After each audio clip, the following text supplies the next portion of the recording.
10 Feb 2006 संत अम्मा panchayat office से अपनी दोनों निवासियों के बर्थ सर्टिफिकेट लेकर घर वापस आ रही थी। पर घर पहुंचकर जो मंजर वो देखती है वो उससे उसकी दुनिया बदलने वाली होती है। वो देखती है कि उसकी बेटी को और उसकी निवासियों को बड़ी बेदर्दी से किसी ने कत्ल कर दिया है। सवाल ये है कि उन मासूम बच्चियों की और उनकी माँ की किससे दुश्मनी थी जो उनको इस तरह मारा गया। ये केस केरला के बदनाम ज़माना ट्रिपल मर्डर केस के नाम से जाना जाने लगा, जिसको पुलिस भी सॉल्व नहीं कर सकी। लेकिन 20 साल बाद एआई की मदद से ये केस सॉल्व हो गया। Welcome to my show, my name is Chaudhary Umar.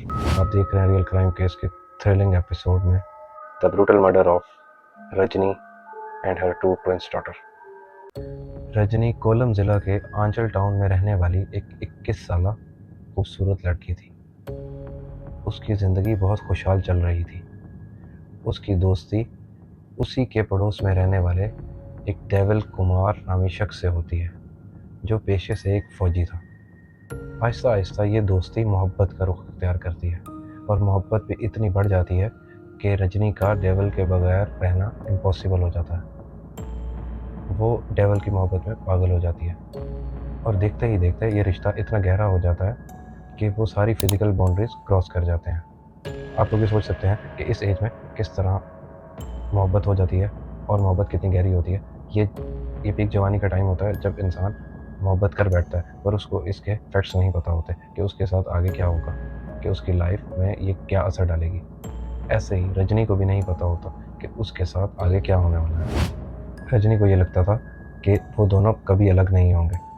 इसी दौरान रजनी को पता लगता है कि वो प्रेग्नेंट है और डेविल के बच्चे की माँ बनने वाली है, और उसकी खुशी की इंतहा नहीं रहती। वो ये बात डेविल को बताती है। डेविल को ये बात पसंद नहीं आती। डेविल इसको एक्सेप्ट करने से इनकार कर देता है। वो कहता है कि तुम्हें अबॉर्ट करवाना चाहिए, लेकिन रजनी नहीं मानती और डेविल गुस्से में आकर अपनी जिम्मेदारियों से भागकर रजनी को अकेला छोड़कर आर्मी कैंप पठानकोट चला जाता है। लेकिन रजनी अपने फैसले पर डट कर खड़ी रही। वो इन बच्चों को जन्म देना चाहती थी, लेकिन उनकी शादी नहीं हुई थी, इसलिए माशरा इनको एक्सेप्ट नहीं करेगा।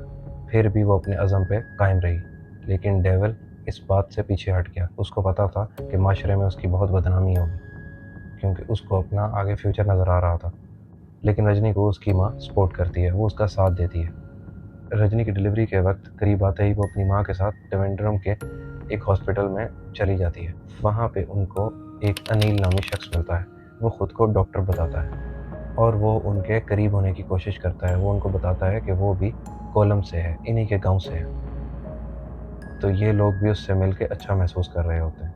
वो आहिस्ता आहिस्ता इनके बहुत करीब हो जाता है और डॉक्टर्स कहते हैं कि रजनी का सी सेक्शन होगा, जिसमें ब्लड की बहुत ज़रूरत होती है। इस पर अनिल कहता है कि वो ब्लड मैं अरेंज कर दूंगा, मेरा ब्लड ग्रुप सेम है।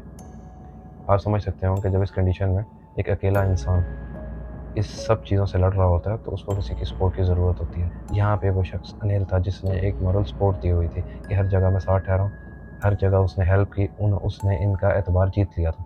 रजनी अपने और डेविल के बारे में उसको सब कुछ बताती है कि डेविल ने उसे इस तरह धोखा दिया और अकेले छोड़कर वो चला गया। और रजनी वुमेन कमीशन स्टेट की हेल्प से डेविल को एक लेटर भेजती है। उस लेटर में होता है कि वो जब भी वापस आएगा तो वो डीएनए टेस्ट करवाएगा कि ये बच्चे उसी के हैं।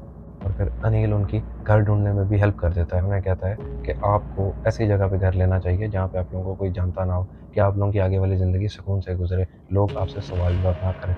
इससे माँ बेटी दोनों बहुत खुश हो जाते हैं और वो समझने लगते हैं कि ये हमारा वेल विशर है। टाइम आ जाता है, डिलीवरी हो जाती है और रजनी को 2 बेटियाँ होती हैं, ट्विंस। जब वो हॉस्पिटल से फारिग होते हैं तो वो घर चले जाते हैं, वही घर जो अनिल ने उनको लेकर दिया था। लेकिन उनको बिल्कुल खबर नहीं थी कि अनिल कौन है। बेसिकली अनिल का असल नाम राजेश होता है। वो भी पठानकोट में डेविल के साथ आर्मी में होता है और उसका दोस्त होता है। वो रजनी पर नज़र रखने के लिए आया था कि वक्त आने पर वो हर चीज़ का बंदोबस्त कर सके। फिर वो दिन आ जाता है, 10 फरवरी 2006। अनिल संतमा को समझाता है कि वो पंचायत ऑफिस जाकर बच्चों के बर्थ सर्टिफिकेट ले आए, और संतमा बच्चियों के बर्थ सर्टिफिकेट लेने के लिए निकल जाती है। कुछ देर बाद जब वो वापस आकर देखती है, वो अपनी बेटी को और अपनी दोनों पोतियों को खून से लथपथ पाती है। किसी ने उनका मर्डर कर दिया था। और वो ये सब मंज़र देखकर सकते में आ जाती है। उसको कुछ समझ नहीं आ रहा था कि ये क्या हुआ, ये किसने किया। कुछ टाइम गुजरने के बाद वो खुद को संभालती है और करीबी पुलिस स्टेशन में जाकर कंप्लेंट कर देती है।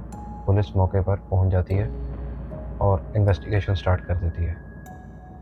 इन्वेस्टिगेशन के दौरान पास ही उनको एक गाड़ी मिलती है जो कातिल जल्दी में वहीं छोड़ के चले जाते हैं। जब उस रजिस्ट्रेशन नंबर को चेक किया जाता है तो वो राजेश के नाम पर निकलता है, और जब उससे एड्रेस निकाला जाता है तो वो भी पठानकोट आर्मी बेस का निकलता है, और पुलिस फौरी तौर पर पठानकोट आर्मी बेस रब्ता करती है। अब पुलिस ये सोच रही होती है कि ये केस बहुत ईजी है, ये ओपन एंड शट केस है कि ये मर्डर का पता लग गया कि ये मर्डर किसने किया है और उनको अरेस्ट करेंगे और ख़त्म हो जाएगा। पर मामला ज़्यादा गंभीर हो जाता है। जब वो आर्मी कैंप में रब्ता करते हैं तब उन्हें पता लगता है कि डेविल कुमार और राजेश ये दोनों वहाँ से फ़रार हो गए हैं। पुलिस उनको हद तक कोशिश करती है कि उनको अरेस्ट किया जाए, लेकिन वो पुलिस की पहुंच से बहुत दूर जा चुके होते हैं। पुलिस उनको पकड़ने में नाकाम हो जाती है और ये केस इसी तरह क्लोज़ हो जाता है। ये कैसा इंसाफ है कि दो छोटी नन्ही मासूम बच्चियों के कातिल और एक नौजवान लड़की का कातिल खुले घूम रहे हैं और अभी तक पुलिस की गिरफ्त से दूर है। क्या उनको इंसाफ मिलेगा? क्या कातिल उनके पकड़े जाएंगे? लोग भी इस केस को भूलना शुरू हो जाते हैं। वो ये सोच लेते हैं कि कातिल कभी नहीं पकड़े जाएंगे। 19 साल बाद केरला के ADGP additional director general of police Manoj Abraham पुराने केसेस का जायज़ा लेने लगते हैं। वहाँ पे उनके सामने इस केस की भी फाइल आती है और वो देखते हैं कि उसमें दो नौजवान लड़कों की तस्वीरें होती हैं जिनको पुलिस इस कत्ल में ढूंढ रही थी, लेकिन वो नहीं मिल सके। यहाँ पे वो एआई का सहारा लेते हैं। वो अपनी इन्वेस्टिगेशन टीम को इनके पिक्चर्स देते हैं और उनको जनरेट करवाने के लिए कहते हैं कि वो अब 19 साल बाद कैसे दिखते होंगे। अब थोड़ा सा इस सॉफ्टवेयर को समझ लेते हैं। ये एआई सॉफ्टवेयर इस तरह हेल्प आउट करता है कि हम इसके अंदर खुद को भी देख सकते हैं कैसे हम 20 साल बाद लगते हैं। उसकी प्रेजेंस कैसी होगी 20 साल बाद, हम उसको ऐसे यूज़ करते हैं। अक्सर आपने स्नैपचैट और इसमें फीचर्स भी देखे होंगे जिसमें हम खुद की वीडियो बनाते हैं और उसके अंदर फ़िल्टर लगाते हैं ओल्ड वाला, तो हम ऐसे ओल्ड एज लगने लग जाते हैं। ये भी कुछ इसी तरह का था। अब पुलिस की टीम इसके लिए जुट जाती है। वो इनके पिक्चर्स को अपडेट कर लेते हैं 20 साल बाद ये कैसे लगते थे, और उनके सामने 2 पिक्चर्स आ जाती हैं। अब वो उन पिक्चर को फेसबुक पे, सोशल नेटवर्क पे इधर-उधर चेक करने लगते हैं। वो पिक्चर्स किसी से 10%, किसी से 20% मैच खा रही होती हैं, और अचानक उनके आगे एक पिक्चर आती है जिसमें ये पिक्चर 90% मैच कर जाती है। ये एक शादी के इवेंट की पिक्चर थी जो किसी लेडी ने अपलोड की हुई थी। वहाँ पे जिस शख्स से ये मैच खा रही थी उसका नाम प्रवीण कुमार था। पुलिस सीबीआई से रब्ता करती है। सीबीआई पौंडीचेरी से प्रवीण कुमार को अरेस्ट कर लेती है जिसका नाम असल में राजेश कुमार होता है, और 4 जनवरी को वो डेविल को भी अरेस्ट कर लेते हैं जो विष्णु के नाम से वहाँ रह रहा होता है। इतने सालों में ये लोग अपनी आइडेंटिटी बदल के वहाँ पे इंटीरियर डेकोरेशन का काम कर रहे होते हैं, और इन दोनों की शादी भी हो जाती है और इनकी बीवियाँ स्कूल टीचर्स होती हैं। उन्होंने अपनी ज़िंदगियाँ ऐसे शुरू कर ली थी जैसे इस कत्ल से उनका कोई लेना देना ही नहीं था। एआई की मदद से और पुलिस की लगन की बदौलत ये केस 19 साल बाद हल हो गया। उन दोनों मासूम बच्चियों को और उनकी माँ को इंसाफ मिल गया। ये इस नौयत का पहला केस है जिसे एआई ने हल किया। अब एक सवाल है, क्या इस एआई का हमारी ज़िंदगियों में हमें फ़ायदा होगा या नुकसान होगा? हमें कमेंट में ज़रूर बताइएगा, और हमारे यूट्यूब चैनल को सब्सक्राइब करें, लाइक करें, शेयर करें कि ये केस स्टडी बाकी सबके पास भी पहुंच सके। और नेक्स्ट हम आपके लिए ला रहे हैं कराची में अरेस्ट हुए एक रेपिस्ट का केस जिसने 100 बच्चियों का रेप किया और वो उनकी वीडियोस डार्क वेब पे भेजता रहा।